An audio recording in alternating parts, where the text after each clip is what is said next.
Hello, I'm back with another great episode for you, this time with Ionei Heckenberg of Ocean Sleeper, who are set to drop their second full-length album in Rise Records' debut, Peace When I'm Dead, on August 28th. This is a band that first jumped out to me on Spotify while I was at the gym a few years back, and it's been really fun seeing how they've grown and gotten bigger since then, including signing to Rise recently this year. This is one of Australia's fastest rising metalcore bands, and I highly recommend you give them a listen. If you enjoy the podcast, definitely subscribe wherever you like to podcast. Additionally, you can get $20 off your first time order at SeatGeek using promo code Denning at checkout. Also, you can punch in promo code Denning20 for 20% off your entire order at emosnotdead.com. While you're there, take a look at jumping on the next round of the Emos Not Dead cruise, which sails from Miami to the Bahamas in January 2027. With all that out of the way, enjoy my conversation with Ionei of Ocean Sleeper. Cool, we are running. So you're checking in from Melbourne. It is 9:45 in the morning. Holy smokes. 9:45 a.m. Where are you at? I'm in Portland, so West Coast. I love Portland. Yep. Yeah, man. It is about 5 o'clock Pacific. Yeah, so that's sick. Not too bad. But yeah. Dude. Sorry. The last few months for you have been crazy. Yeah, it's been nuts. We've just been like touring heaps. I think since we did our headliner in the US, our in the middle of 2025, we've kind of been nonstop since then. Mm-hmm. Even then, it was pretty wild. We were there for like 8 weeks. 2025 in general, we toured a lot more than any other year before, and then I think from then on, it's been kind of more and more, which has been amazing. I remember me and Stan, our other guitarist, looked at like how much touring bands do around like the release of their album, and we're like, sick, we got to do this much. So I think we're kind of doing it. Does it feel like it? I don't know. I discovered you guys through Spotify, which I'm sure a lot of people have, or maybe Nath and Johnny from Down Your Way. Yeah, dude. Yeah, they're legends. I feel like things have been kind of heating up since like maybe 23, 24. Is that the case? Or like, has it felt really like more immediate in the last year? It's kind of, you're right. It's been 2023, pretty much since 2023. We did like, our EP, Maybe Death Is All I Need.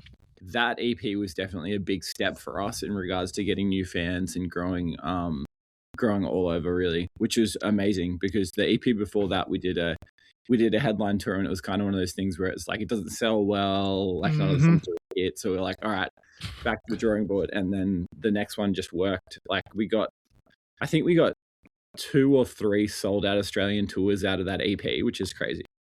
Which is like, I mean, for context, how many people is that in Australia? Australia's hard because it's so spread out. So you only really get to do like 5 or 6 cities across the tour. But we did our Never the One tour, which was a sold out 3 shows, which was the first single off that. Then we did the Lonely Love tour, which we got our friend Little Lotus over for. Mm-hmm. That was 5 sold out shows. And then we did the EP tour essentially. And then that was another 5 sold out shows. And like the last one we did, which was the EP tour, that was like 1,000 cap rooms, which is really, really cool. Nice. I mean, for a band that hasn't put out a sophomore record yet, I mean... Yeah. But no, I recall like, God, what was it like? Maybe 24-ish. I was inquiring like, okay, are you guys signed to anybody? And like, nope, still nobody. And then Rise comes into the picture. Yeah, it's crazy. When did they come into the like mid 25? Like, hey, we should talk. Kind of like we've kind of had a little bit of a relationship with Rise for a while now since our like debut record. We because we recorded our record, like our debut record with Chris Crummett in Portland, Oregon, and he initially like one of the goats. He initially like linked us up with some people at Rise and like kind of sent the record across and stuff like that, which was amazing. So they were definitely across us. And then our headline tour was just a great opportunity to like. Carl invited Sean out to the LA show, and Sean came out, and we kind of had a chat and everything like that. And it was really about it. I think he needed to see the band live because we definitely put on a pretty good live show, which is sick. Just because we've done a lot of touring in Australia. Yeah, dude, I haven't seen Sean in a long time. Yeah, he's a G. Yeah, he's the best, dude. Man, but yeah, fantastic label. What did they bring to the table that maybe other labels that may have approached you guys maybe just didn't offer? I think the thing with Rise was they're integrated really well with our Australian label BMG. Just because Rise is under the BMG umbrella globally, it kind of was easy in regards to them working together. And then I don't know, just a cool label to sign to, I guess. And we'd had some other offers from some other labels, but they were all a little bit worse. The deals were worse, and it was like they were a little bit more controlling. We didn't get as much control over our music, which was scary. And yeah, it was just Rise with the best pick, I guess. So yeah, it got announced like what, May maybe. So like on our first single, Break the Cycle. Yeah. And then like it gets announced, it's like, oh shoot, and then boom, all this attention comes through. It's like, who the hell is these guys? Yeah, it's crazy. It's crazy. Our latest single's going so well. My Forever Stuff. It's definitely our the song we've released that's done the best. And it feels weird because like your debut came out like 7 years ago. Ages. So yeah. Does it feel like this upcoming record is like your debut all over again? It does, and it feels like we owe it to the fans. You know what I mean? Like yeah. The EPs along the way were good, but it's like a little bit, I don't know. As a fan, I would have been like, give us another record, just give us another full length.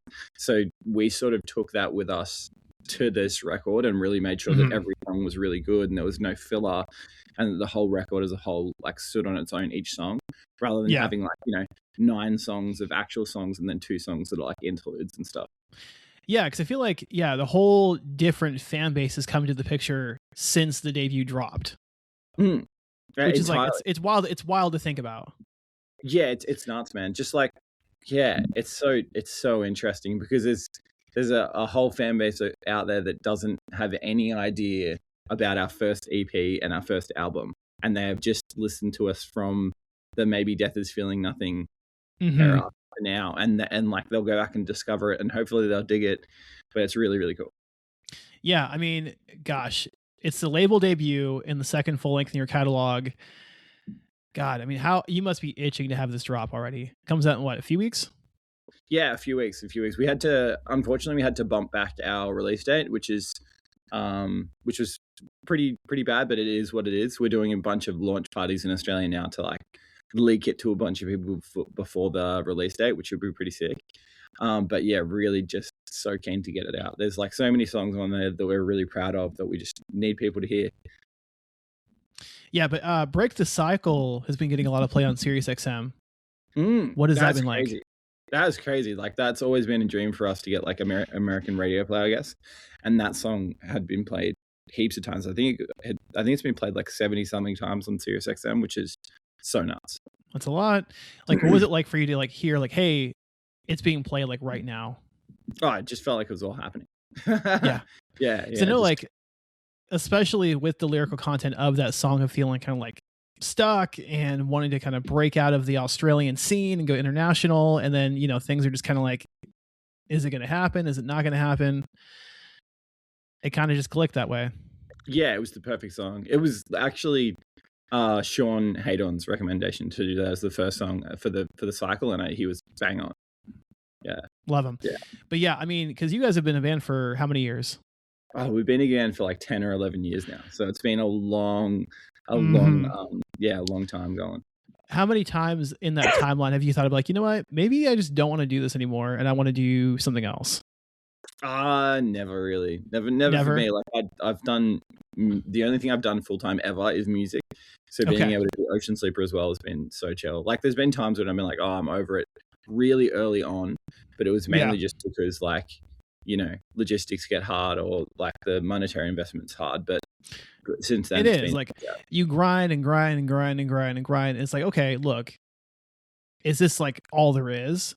Are we stuck in Australia? Are we going to go international or what? Yeah. The thing with the Australian scene as well is that it's like a little bit insular.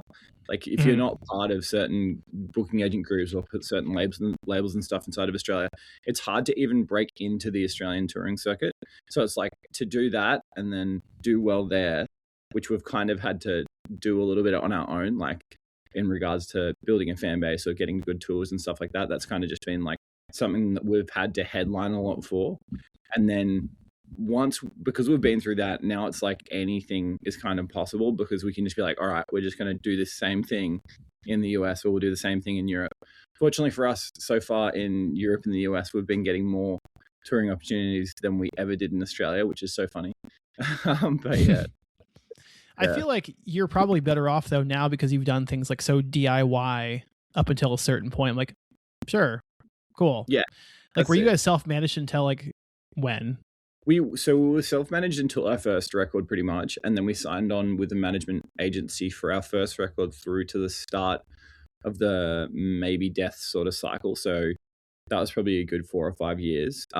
With 3 of those years or 2 of those years being COVID, so that was like a Right. write-off in general. So then we then we decided to part ways with that management company just because it wasn't really working out. They were struggling, and we were like, "This isn't a good fit anymore." Right. And then then we decided to self-manage, and then from then on, it's been fantastic. It's I feel like it's a lot easier to trust someone that you've known for a long time versus a seemingly random person in a management agency. Like when Carl does anything, it'll be like before that we'll have a conversation about what to do or something like that, and then he'll report back on what he's found out about the meeting he's had or whatever, and then we'll all kind of make a group decision.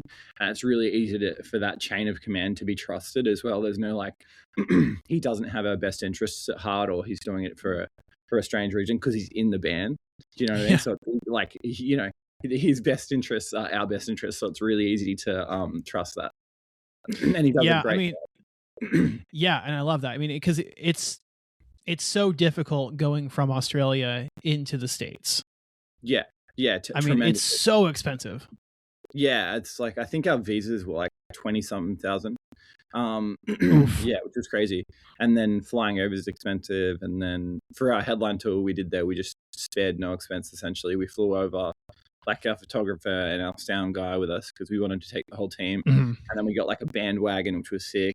And we got a driver, which was amazing. So that was crazy. It was insanely expensive, but it was also the type of thing where we were like, if we never get to tour the US again, we'd rather do it like fun Yeah. and just Did have a blast. did you have any conversations with people from your own scene, like maybe like Wind Waker or Make Them Suffer, bands that have like toured the US successfully that have been in your shoes on like what to do?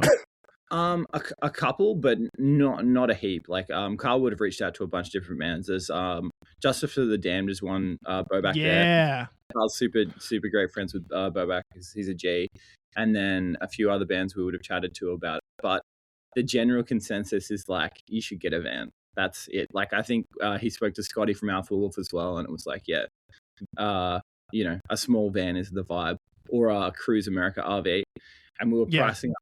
pricing up the Cruise Americas, and it was like I think it was maybe only $10,000 more to get the bandwagon, and we were like, we should just do it. Like, there's no point in not. We'd just come off a sold out Australian tour into this US headline tour, and I don't think like a lot of bands for their first tour in the US, they're not really coming off. They're not really coming out of a financially lucrative place. They're coming from a tour that probably went pretty well, but it was probably a support tour. And then they're going to an opening slot, or they're maybe doing a main support.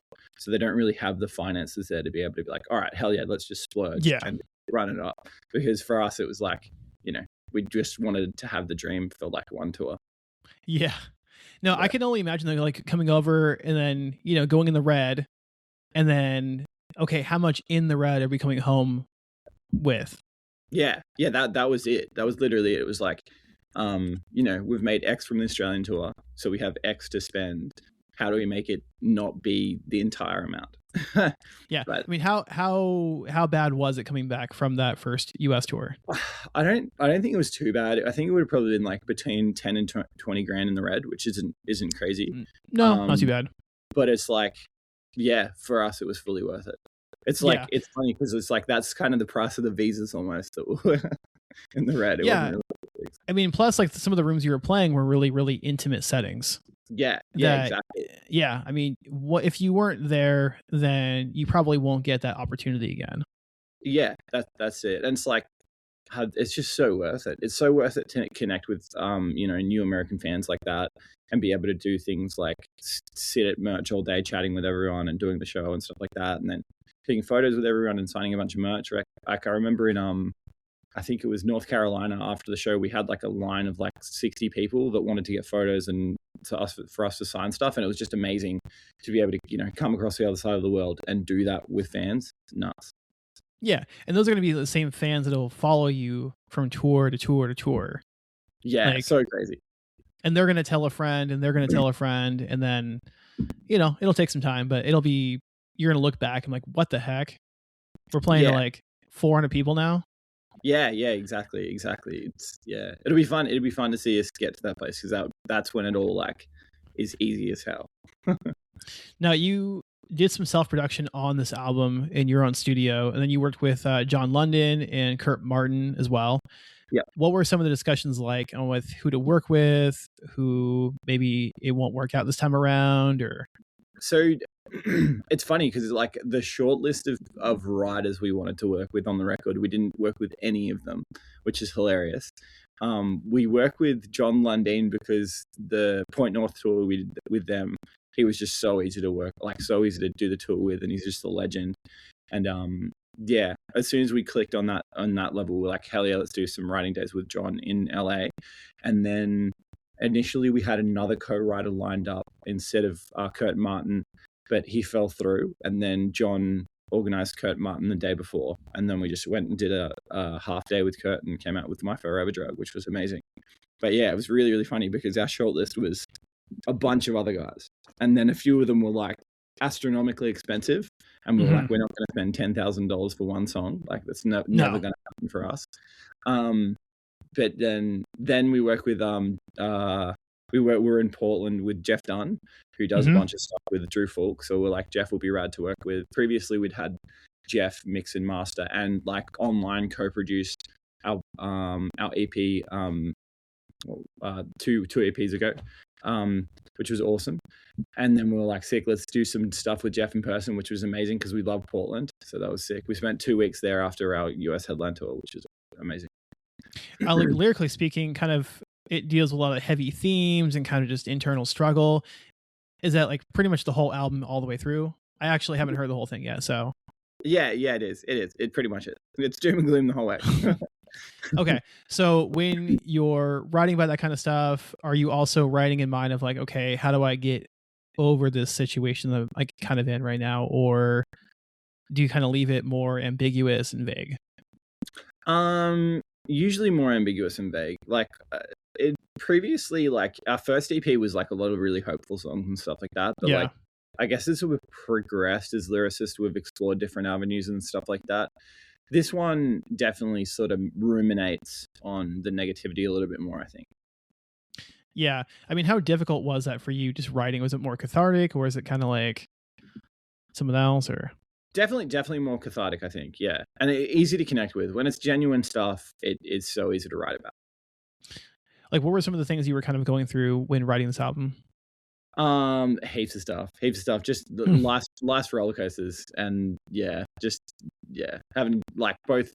Like Carl went through a lot of stuff during the writing of this record, and I went through some stuff during the writing of this record, and it's just like, marinating on all that lovely life's depression is fantastic inspiration. But on that note, what are some of the things that you do, like habits, routines, systems that kind of help you get over the top? In regards to the writing side? No, just like even like when you're dealing with like, you know, just hell, like what are you doing to kind of overcome and just get to a better place overall? My usual thing is going for a walk. Regular walk, regular outside time is like key to having good mental health. That is like number one, especially because I spend the majority of my day in this room. And it'll be just like I just do 12-hour or 14-hour days every single day. So that's kind of the way it is. So getting outside and getting to be able to go for a walk definitely helps that. Yeah. So fitness, is there any like one ridiculous item you have to have like every day where it's like maybe it's a white Monster or a particular brand of coffee? It's definitely a Monster. Definitely a Monster. Yeah, it's a Monster every day. Really. So Monster Music, if you are by chance looking at this, please. Sponsorship. Please dear God, please dear God. I got a big drop off yesterday from the guys at Monster Australia. They dropped off like Okay, so you're already set. You're set then. You don't need. we need Monster USA. Monster USA is the one we need. Monster Australia is G's and they love us. We just need Monster USA to love us. So Jonah, if you're listening to this, you have to sponsor us. Oh, you already know. You already know then. Damn, you know the secret. But yeah, dude, I love that though. Anything else you can think of? Like we got Monster.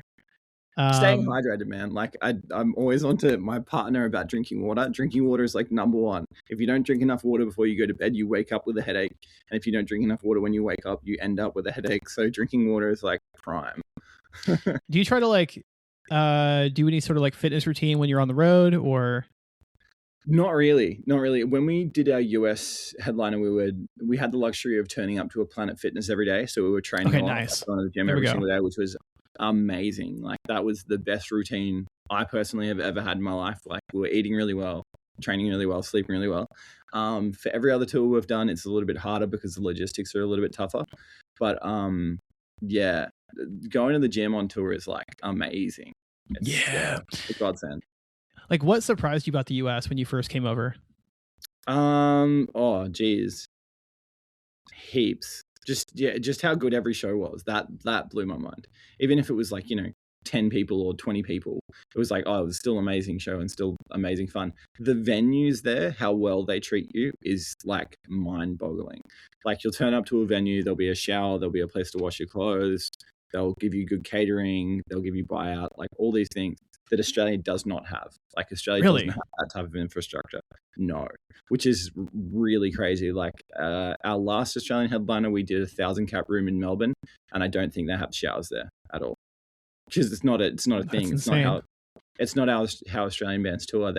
You fly between cities, so you're in a hotel all the time, which is crazy because the US you get to turn up to the venue, have a shower, play the show, have a shower after the set. Like they'll give you a good meal. Like crazy. The US is set up for touring, the same as Europe. Just places where touring is taken really seriously, and I really love that, and I wish Australia could like adopt that in regards to how like well respected musicians are.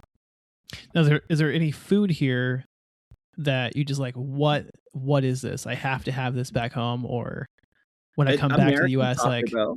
American Taco Bell in Australia would be amazing. It's for the same price and like the same like level of top.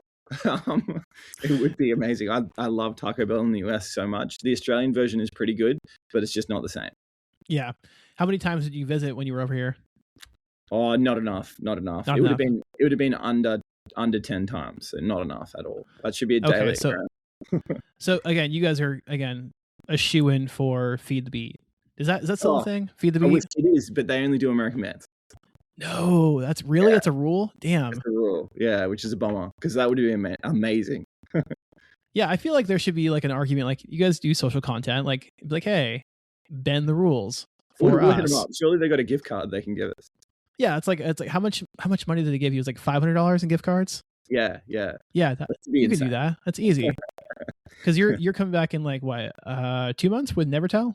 Yeah, we're there in September and October, so that should be insane. That would be great. How excited are you guys for that? Because I know that you guys had them support you guys earlier on this year on your own headline stuff. So they're supporting us in September. So is it? Did I flip the dates? Yeah, flip the dates. Like we did. So we supported them in Europe, then they support us in Australia, then we support them in the US, which is fun because I think in total we get to do like almost 3 months of touring together, which is really good because we get along with those guys fantastically. They're all legends, and it should be amazing. I feel like going from our headline run into theirs is going to feel awesome. Like it's just going to be so much fun. Yeah, I mean, what do you like about those guys in particular? Like, is it? They're just down to earth, man. Like they're just so down to earth, and they're like, I don't know. When you do a lot of touring, you kind of see bands act certain ways, or like a band won't help load in, or they won't help pack up all the stuff, or they won't be about like the work part of being in a band, which is like turning up to the venue, helping everyone take all the stuff in, breaking down drums, packing down stuff, taking everything out. They do all of that. There's no divas in that band. There's no one that's too cool to do it. They do all of it, which is we respect so much because we try and do the same thing. It's like we're all there for the same reason. We're all there to try and make the day easier for everyone involved. So no one's going to be like, oh, I'm the singer, so I'm not going to help everyone. It's more like get everything done, play the show, have a good time, pack up, and it's way funner. So they're legends in that respect, and they're all super nice. So that's really cool. So it's the work ethic then. The work ethic, so cool. Like the first show we did with them in Europe, we were like, oh, this band is like better than us at this, which was sick. Oh my God. We were like, oh yeah, we've got to get better at this, which is awesome because it's like for us, it makes us like then be like, sick, we've got to get better at this. When we did our US headline tour last year, we like started timing how fast it took for us to like unload the van, load the van, get ready for sound check, and then pack out. And like we were fiends for that. So they're stressing you out then. That's the problem. Oh, they're making us stoked, man. Like it is so sick. It is so sick. Like, yeah, the first show we were like, yo, this band's fucking awesome. Like this band's really got it together. Was there a band in Australia where it was like a similar effect? Where like, oh damn, like this is like a whole different level, and we need to like figure it out quick. Yeah, heaps of bands on the performance level. Heaps of bands that we played with that performed really well. Like we did a tour early on with the band called The Getaway Plan. They were like flawless, just amazing musicians. As well as Dream on Dreamer, they were really cool to play with. The tour we did with Make Them Suffer in 2023, that was crazy. Oh, Fit for an Autopsy was on that same tour. Crazy good band. That was awesome. Yeah, just so many great bands we've been able to tour with in Australia, but not a heap of bands that like have that hustle in them to like load stuff in and load stuff out. There's usually a lot of people in bands that like don't want to do that. So you guys want to be like the undisputed number one ranked Australian band. Just straight up, we want to grind it. We want to like speed test. Is there like a time that you have in mind where like if I can hit this number, we've won the entire tour? It depends on the venue. It's so venue specific. I think our best time in the US, I think we got down to like maybe 15 minutes, and that's from that's really good. Trailer being fully packed to being unloaded, everything on stage and sound checking. Like, yeah, it was pretty good. I feel like there needs to be like a band huddle where it's like, all right, guys, look, here's the venue, here's the time. If we hit this, we get like this. We're gonna do like a Taco Bell run. We're gonna do some sort of like celebration somewhere. If we don't hit it, we don't get it. Are we in? Let's. That's gonna be the vibe for the Never Tell tour for sure. How many dates is that? Like 20? Yeah, it's 20 or something like that. Our next Australian tour, unfortunately, the venues are too big to do it. Like there's too many pieces. Yeah. There's like a whole lighting production van, and then there's a van with merch, and there's like a bunch of stuff that's like kind of out of our control now, which is really weird. But the Never Tell tour, that'll be when we like test our metal and really get fast. Yeah, like what are some of the ideal touring packages for the band? Like, do you guys prefer to go more of like the metalcore side, more of like the deathcore side, like, or does it really matter at all? Or for us, it's like as long as the bands are fun. Yeah, like we're all such big fans of music in general. There's never going to be like a bad package for us in regards to being able to like watch bands and sweat them, because that's a huge part of it for us, as well as being able to like stand side stage and watch whoever we're playing with and be like, fuck yeah, this rips. Yeah. With the record, what are you most excited for people to see and listen to? Hopefully people think of it as a progression on our sound. That'd be cool. And mainly just the body of work, like being able to listen to another album by us will be amazing. There's a few songs on there. Forgive is a fun one that's like a little bit different for us, which is a fun track. Take Me to the Grave, the last track on the album. So keen people to hear that song.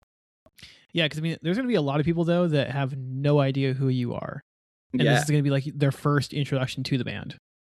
Yeah, which is crazy. Like, it's going to be so wild because the record starts and it sounds cool, but it definitely is a different vibe from our previous records. Yeah, I mean, I feel like this is kind of like the culmination of the last like 5 years, if that makes any sense. Like post-COVID up until now. Definitely, yeah. how would you say you've grown as a musician since like the last like few years? Definitely gotten better at like writing songs that make sense as songs. I think between now and our last record, I would have written heaps of songs. I would have done between 50 and 100 extra Mm-hmm. songs that are out there in the world with other bands. And that has helped me a lot in regards to like focusing down what the best parts of a song that I think are, or the best parts of the song that Ocean Sleeper thinks, and being able to really hone that in and make sure the production's better, the lyric writing's better, the songwriting's better, stuff's more interesting while still being simplistic. That's a huge one. Have you been like more open to bouncing ideas of other people, or like, hey, what do you think about this, or does this like Yeah, make sense the way I'm hoping it comes across, or yeah. I feel like for us, in regards to like, usually everything's written between me, Stan, and Carl, and we're just Mhm. great at collaborating. Usually, it's like if something's bad, someone will say it's bad. We're all very much on the same wavelength in regards to what we're aiming for with the music. So there's like, it's just a really easy workflow. Yeah, because when did the writing process start for this album? The first song would have started like maybe in 2024, like, and Okay, so then we did, really long time then. yeah, a really long time ago, and then we had a focused writing block in the start of 25, where we Okay. wrote. I think we wrote probably, I want to say between 10 and 11 demos. We wrote in that period of time, and that was mainly Stan and I writing together through that, and then Carl coming on the weekends and kind of like coming in doing some vocal stuff with us. And then we did My Forever Drug in LA with Kurt, refined Break the Cycle with John, refined another song that turned into Taste with John, which is awesome as well. And then at the start of this year, we got back from Europe, and I was like, we don't have enough songs for the record. We just don't have a Mhm. record that feels like, oh, this has been 7 years, and the 7 years that we've made fans wait, that like we've earned it. So at the start of this year, we wrote 4 more songs, I think, which was Peace When I'm Dead, the title track, Skin Deep, Forgive, and Fully Changed, the song Punishment. Yeah. So going into the process, like, what were some of your biggest goals personally going into it? Like, One I of the need this biggest to goals for happen. us was to do more than 10 songs. That was a huge one. It was like, sick. We have to do, like, initially we were like, we have to do like 15 songs. And then you realize that the logistics of doing a 15-song album means that you need to do a double vinyl, which is, extremely expensive. So Mhm. that changed. And then, yeah, it was just mainly putting a lot of effort into it to make sure the whole record was heaters the whole way through. Is there a song that like you really really struggled with cutting that just didn't make it? There was a fun song that I wrote by myself called "Mistake" that was really cool. It was a bit of a different sort of song, so it just ended up not being the vibe, I guess, for this record. Um, and then some others that had some really cool moments, but they just didn't get there as songs in the end. It was just like timeline stuff, and there was one song called "Max City" that I'm still really keen to do. That sounds really cool. Sounds super industrial, but it just didn't make it in the end. So. Yeah. I mean, so what does your writing process look like? Do you sit down with like a notes app, or do you sit down So with like a guitar? everything I do everything in the DAW, so I write everything on the computer. That's like the main place that writing takes place. Like, there'll be a few different techniques for getting the song started, but everything's recorded through Reaper. Everything is like a fully fleshed out demo from the very start. Like, it'll have all the production, it'll have every layer that you would want in the final song. Like, a lot of our songs, a big part of the songwriting process for me and the producing process for me is doing it inside the DAW and treating it like it's going to be the final product from the start.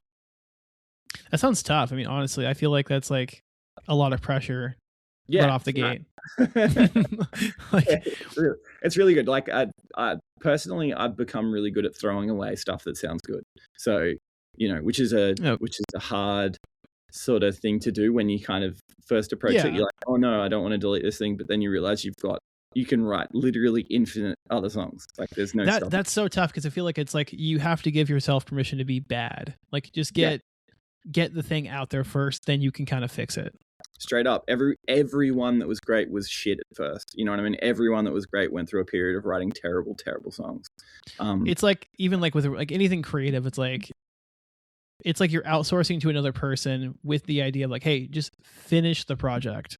Yeah. Then you can go in and like tweak it and stuff. But yeah, that's tough, man. Like even like lyrically though, do you sit down with like a notepad and just kind of like, okay, I wish someone would write a song about this, or different ideas? Or lyrically for this record, it's been like either Carl and I will kind of start it, and then we'll kind of talk about what the like core idea of the song is, or like the core lines of the song, and that will get put to the top of like a Google Doc, and then we'll collaboratively write stuff in, or I'll just like reel off heaps of lyrics into my notes app on my phone, then copy over the best parts of that into the Google Doc and be like, yo, this is it.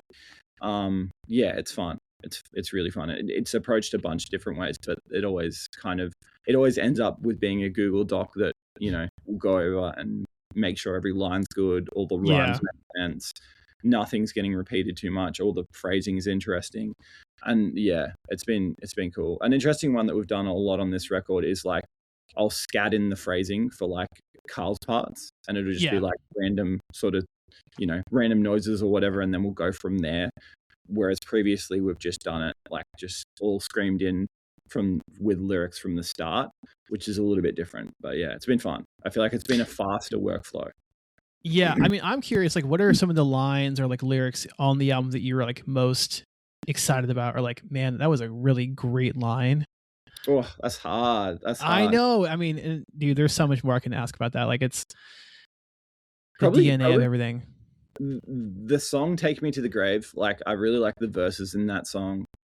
They have good like iconography and stuff like that. They were really fun to kind of go down a rabbit hole there. And then the chorus in that song. So "Take Me to the Grave," for anyone that's listening, go read "Take Me to the Grave" lyrics. I think that's possibly the best on the record. But yeah, it rips. Punishment's also rad as hell. Carl killed it on that one, which is awesome. Even with the instrumental side, like, is there like bits and pieces of the album where it's like, oh damn, that's so sick? Like, Forgive, the end of that song. Actually, the whole production and instrumental side of that song, I love. It's really, really good. Yeah, I'm talking like the earworms that are like stuck in your head. Like, for example, like that little bounce riff at King of Nothing from the EP. Like, yeah. Does that ever leave your head? Like, that's it rips, right? I think every part of me's got an earworm in there. The song "Promise" also is pretty crazy. Okay, that's got our best pre-chorus, I think, which is awesome.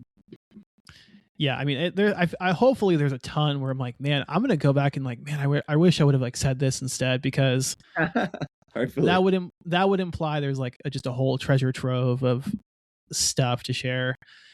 Man, what is something about the album that nobody would know unless you told them personally? Oh, that's hard.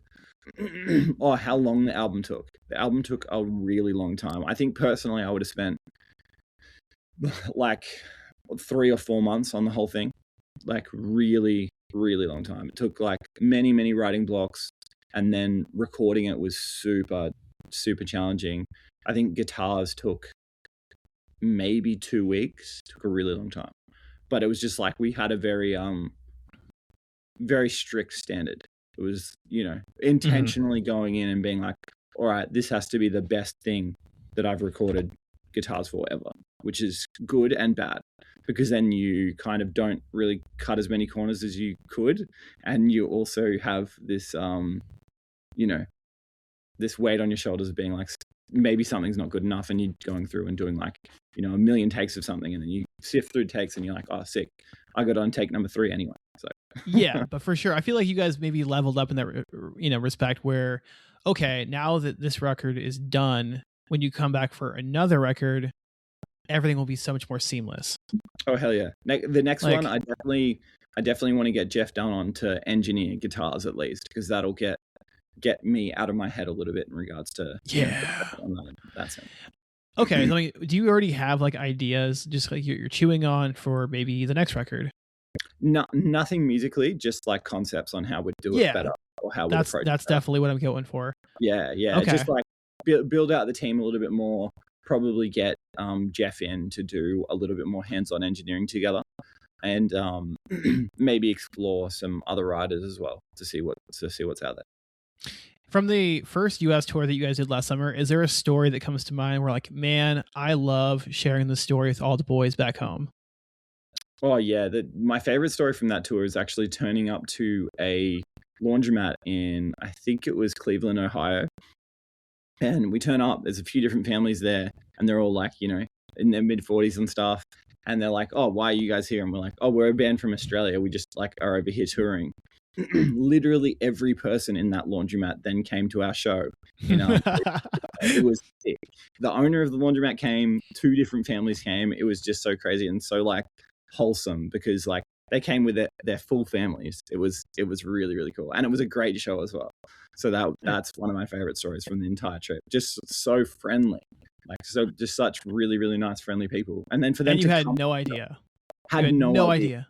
And like for them to come, like one of them we were talking to, and she'd seen Black Dahlia Murder 8 times. Okay. And it was like, oh hell yeah, she gets it.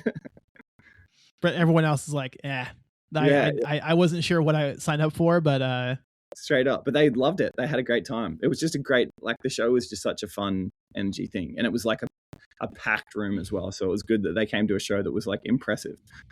Was there a photo that had like this evidence like of this story? Like, did you guys take a photo with this crew? That they would have photos of it. I think we probably do in our photographer would have taken some photos of it, which would have been that seems like one of those, like I feel like you guys do like tour vlogs. That would be like maybe like the highlight of that tour vlog if you guys did that. Hell yeah. Hopefully it's in there, because I hope it made the cut. That's a great story. I haven't gotten that one before. That is. It's so cool when you can like, when your music can have like a positive, cool effect like that for people. You know what I mean? Someone can get a cool night out of it, or be like, oh wow, you guys were actually a good band. Like this was actually fun. Otherwise, I can see we're like, guys, they're coming out. No cursing tonight. No cursing tonight.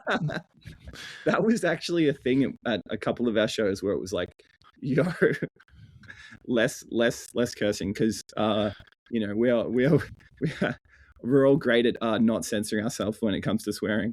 So especially on stage. Was there any church venues or? No church venues, but church sort of city. We played in Salt Lake City, which I know has a heavy religious population, and then a few others where it's like, this is like a full all age sort of situation. No swearing on stage sort of thing. Okay, so album's coming out soon in like a few weeks. Really soon. The tour happens September, October, I think. Yep. Our tour happens through the start of September. The first 2 weekends of September, we've got a tour in Australia, which is Sydney, Brisbane, and then Perth, Adelaide, Melbourne. Then we fly over to the US, do a whole run with Nevertell through September and October. And then you just rest for the rest of the year. Then we come back and we do Hellbound with Parkway Drive, which is a cruise. Then we have, I think we've got 2 months off that we'll probably use some of that time to write the next record. Okay. So get started there. And then we've got a tour with Catch Your Breath, which is 30 dates in Europe. Have you ever toured or cruised before? Never. First time. Oh, man. First time. Oh, boy. Yeah. Have you done it before? Oh, dude, I've done multiple iterations of the Emo's Not Dead cruise. Is it sick? It's so sick. It is going to be the best time of your life. Hell, so keen. So keen. Do you drink? Not on show days or around shows. So maybe if we like at the end. Team meeting, get the drink package. Is it that good? Yeah, it's because it's like unlimited. Yeah, true. That's fine. So just everyone like huddle up. Okay, we're gonna put in for the drink package, and then that's our one expense. Yeah, vibey. It'll be fun because how many days? Like 4? I think 4. Yeah. Okay, so it's Parkway. You guys, who else? I think we got Make Them Suffer on there. I think we've got Airplane. I think we have band called Butterfly Effect. We've got Wind Waker, Dreg, a bunch of bands. There's heaps of bands on that lineup. Speaking of Australian bands, you got Justice, Amity, Polaris, a bunch more. Who are some of the newer bands coming up that people need to know about? A band I work very close with called Nightlight. They're really, really good. Okay. Another band I work really close with, and that is our touring photographer and videographer, Outloved. They're awesome. They're a really, really, really good band. I think they're going to do really well. Another band called Heists from Sydney. Awesome band. So good. A band called Deficit. They rip. Yeah, Australia's just got heaps of small bands that kill it. That's what's happening. Because Wind Waker, they've been making some noise. Yeah, they've been crushing it. They're in a similar story to you guys, where they just kind of came over recently in the last couple of years. Yeah. They've been crushing it in the US. It's been really good to see. I mean, they have a new album coming out soon, and I'm like, oh boy. Have you gotten the leak of it or anything yet? Dude, I don't, but I'm eagerly anticipating it. It'll be sick. Those guys really have their sound down pat. Like, they have that Wind Waker sound locked down. They are like as close to scientists in a lab. Like, they've got it down. Straight up. But for somebody who hasn't heard of your band before, and you get like maybe like 2 songs to pitch to them, like maybe one new one old one, what are we going with? King of Nothing, My Forever Drug. That'd be what I'd say. It's so hard because there's so many different flavors in there that I could give people. But if there's 2, it's tough. They're the 2. Because like sometimes I feel like you get like, especially as maybe a musician, you get 5 minutes and that's it. Because people are like, skip, 5 minutes.